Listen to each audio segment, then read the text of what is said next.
Hola, muy buenas noches, feliz domingo. Esperemos que hayas tenido una buena semana, un buen fin de semana, que vienen días teóricamente más tranquilos, hay espíritu de fiestas de fin de año. Normalmente los cordobeses, y creo que los argentinos, terminamos el año por la mitad de diciembre, ¿no? Después empezamos a festejar con los amigos, a saludar. Este es un año, ¿para qué te voy a decir? Más que particular. Serán festejos más breves, serán saludos, serán encuentros informales, muy chiquitos, por esta pandemia. Estamos todos esperando con ansiedad la aparición de la vacuna, la llegada de la vacuna. Todas las vacunas son buenas. Me parece que hay todo un lobby y una serie de historias que tratan de perjudicar a las marcas o a las procedencias. Son estudios, estas vacunas son productos de estudios muy serios.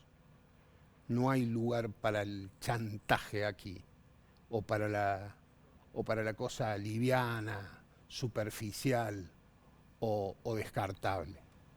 Estamos hablando de la vida de los seres humanos, de la vida de seres humanos de todo el mundo. Entonces, cuando se vendan las vacunas masivamente es porque van a funcionar. De eso tenemos que estar tranquilos. Bueno, esa es la prioridad de la gente. La prioridad de la gente. Que termine este suplicio que fue el COVID y que es el COVID, que va a seguir. Vamos a tener que acostumbrarnos a convivir, con lo cual hay que seguir tomando los recaudos y las medidas de prevención posibles. Siempre barbijo, siempre distancia social. La vacuna nos va a ayudar, sí, y mucho, pero la fiesta no termina. La invasión inesperada de este bicho no termina.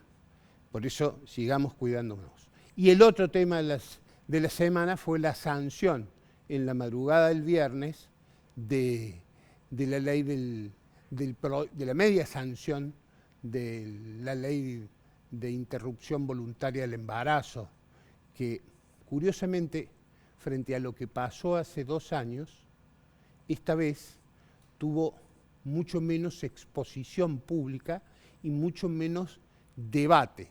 Tal vez porque la agenda social estaba preocupada u ocupada en otros temas. Recordemos que nosotros tenemos 45% de pobreza, 60% de niños en estado de pobreza. Tenemos problemas serios, graves. Y el aborto, que es un tema importante y muy serio también, tal vez no tenga esa cosa de ocupar la agenda de todos los días. El aborto casi no fue parte de la discusión familiar. En el 2018 era un motivo más de grieta. Entonces ahora también hubo un trabajo de quienes estaban involucrados en el tema en bajarle un poco el perfil. Ahora va al Senado, se va a debatir posiblemente el 29 de diciembre y el poroteo dice que están cabeza a cabeza. Hoy tengo una mesa interesantísima para hablar de política. Nos acompañan el consultor político Mario Riorda, un amigo de muchos años, a quien le agradecemos muchísimo la presencia, y a un joven dirigente del radicalismo, Javier Fabre, hombre inscripto en el angelosismo y miembro de una nueva agrupación que surgió ahora en el radicalismo. Ya vamos a hablar del tema.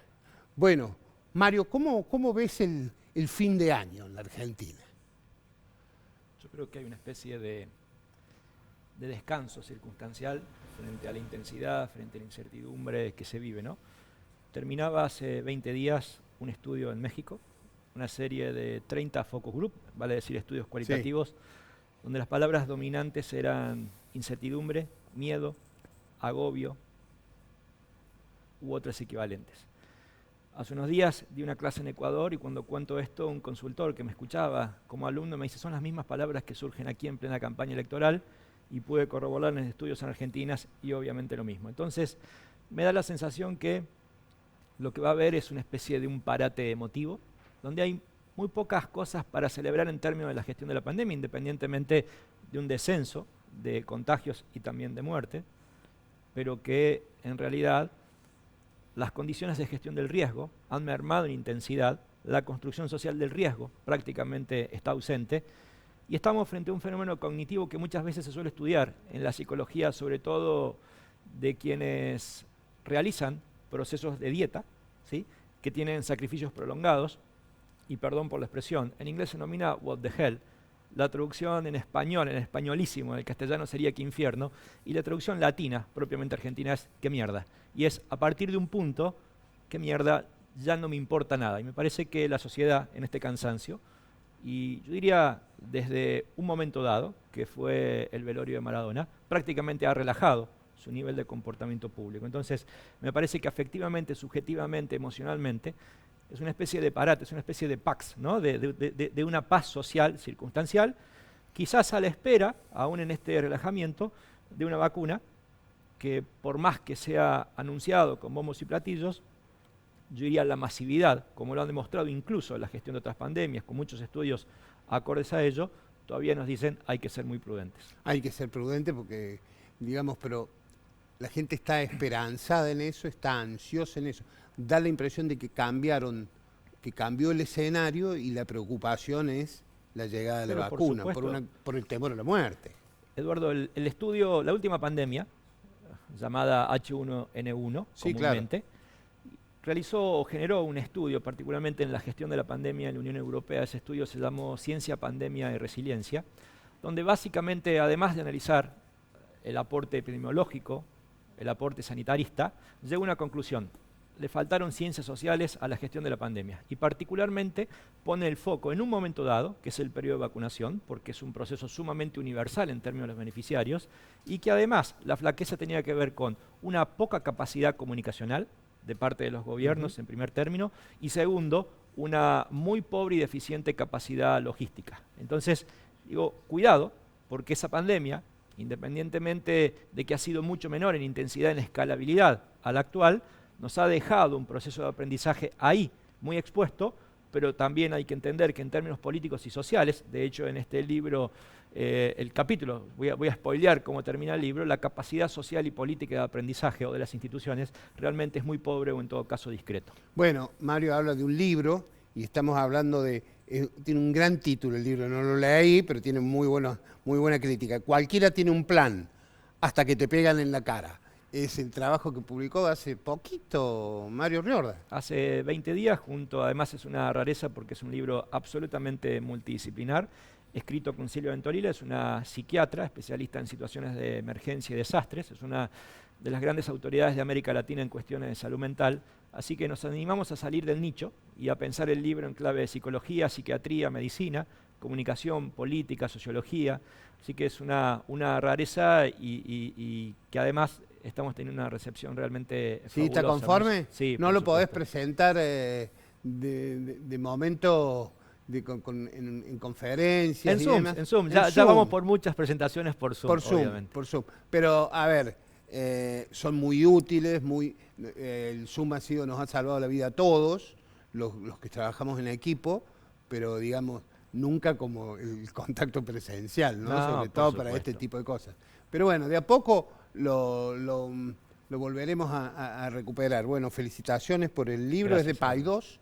En Córdoba está en venta, por supuesto. Claro, por supuesto, en todas las librerías. En todas las librerías. Bueno, interesante material para fin de semana, ya lo vamos a ver ahora. Gracias. o los próximos fines de semana. Y Javier, los próximos fines de semana vienen bravos para Juntos por el Cambio. Ustedes armaron una agrupación nueva, Sumar. Así es. El sector más, no sé si más joven, pero hay jóvenes, hay intendentes. Ideas, más joven en ideas seguro. En ideas. Sí. Con los tapones de punta está. No, bueno, objetivamente. contanos qué es Sumar. Sumar, bueno, es un espacio que surgió a partir de la crisis también del año pasado, ¿no? Creo que llegamos a un punto donde seguir haciendo diagnósticos sobre la crisis del radicalismo. Digo que hemos repetido tanto la palabra crisis en las últimas reuniones que hemos tenido en el partido que ha perdido potencia dentro del vocabulario político la crisis del radicalismo, porque ya no explica nada. Al ser tan larga, tan continuada y tan nombrada, entonces entendimos que lo que nos podía posicionar de cara al futuro para revertirlo era una actitud más de creación, de imaginación, que seguir diagnosticando la crisis que lleva 25 años. Parece que el año pasado tocamos fondo, ¿no? Hicimos la peor elección en 130 años de historia en la Unión Cívica Radical de Córdoba. Y no tienen a quién responsabilizar, ¿no? Y había una conducción partidaria, sigue Por eso. habiendo. Hace pocos días... Son los radicales los que provocaron exacto, esto. hace una semana hubo elecciones en Río Cuarto y también hubo fugas de votos para un candidato que pertenecía o pertenece o que estuvo conformada la lista con radicales. Y eso es cuando no hay autoridad en un partido, cuando ni siquiera hay autoridad moral, porque ¿quién iba a ir a Río Cuarto a decir, che, que no haya dos listas? Y pasó lo mismo el año pasado a nivel provincial. Entonces dijimos, necesitamos reconstruir el radicalismo para poder liderar Cambiemos Juntos por el Cambio y volver a gobernar esta provincia. Está demostrado que los mismos de siempre no han sabido, no han podido sí, la gente derrotar no le al cree. peronismo. A ver, digamos, se quejan, hay muchas críticas, inclusive del periodismo. Después le voy a pedir la opinión a Mario sobre el tema también. Se cuestionan los 25 años de peronismo, pero el peronismo hace 25 años que está en el poder, entre otras cosas, por el radicalismo, porque el radicalismo fue incapaz de generar propuestas que convencieran a la gente. Por supuesto. No sé cómo lo ves vos. Por supuesto, el radicalismo tiene una agenda todavía del siglo XX, no se ha discutido. Parece que dentro del radicalismo hace muchísimos años que no se discute de política. Parece una verdad de perogrullo, pero si uno no discute política no puede hacer política. Nosotros discutimos la endogamia interna, los personalismos, los nombres, los núcleos, pero no debatimos de política. ¿Qué la gente, la sociedad sabe qué piensa el radicalismo sobre el impuesto a la riqueza, efectivamente, sobre lo que pasó en la pandemia, la gestión de la pandemia que ha tenido? No nos expresamos porque no debatimos, no hacemos política, todo eso lo tenemos que cambiar si queremos recuperar la provincia de Córdoba. Y es por eso que hace ya un buen tiempo empezamos a trabajar y se generó lo que yo digo la verdadera grieta dentro del radicalismo. Entre los que están cómodos con este statu quo, que les ha ido muy bien siendo oposición durante muchos años, las pymes, y quienes queremos cambiar las cosas. ¿Qué quiere decir con les ha ido muy bien? Y digo que hay algunos apellidos que se repiten en los últimos 25 años en derrota tras derrota electoral. Me parece que esos son datos objetivos, no estoy haciendo un juicio de valor axiológico, ni digo que no sirvan, que haya que tirarlos por la ventana, al contrario, nos necesitamos todos dentro del radicalismo, pero creo que es hora de una renovación, y no hablo de cuestión generacional, hablo de ideas, de prácticas, de costumbres, de volver a reconstruir la relación que teníamos con el electorado, que hemos perdido. En la ciudad de Córdoba, de cada 100 cordobeses, 92 nos votaron en contra en la última elección. Entonces me parece que era el momento, es ahora, y se ha formado un equipo muy lindo de trabajo porque estamos caminando sin jefes después de mucho tiempo.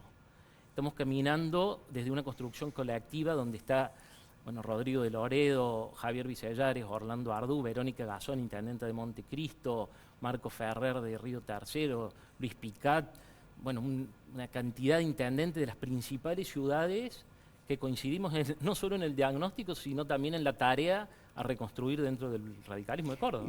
Pero funcionar sin un conductor, sin un líder, ¿es bueno? Cuando no existen los liderazgos como existieron, de hecho el radicalismo no tiene liderazgos hace por lo menos 20 años, liderazgos en serio, tiene que ser la organización quien conduzca, quien protagonice las distintas circunstancias.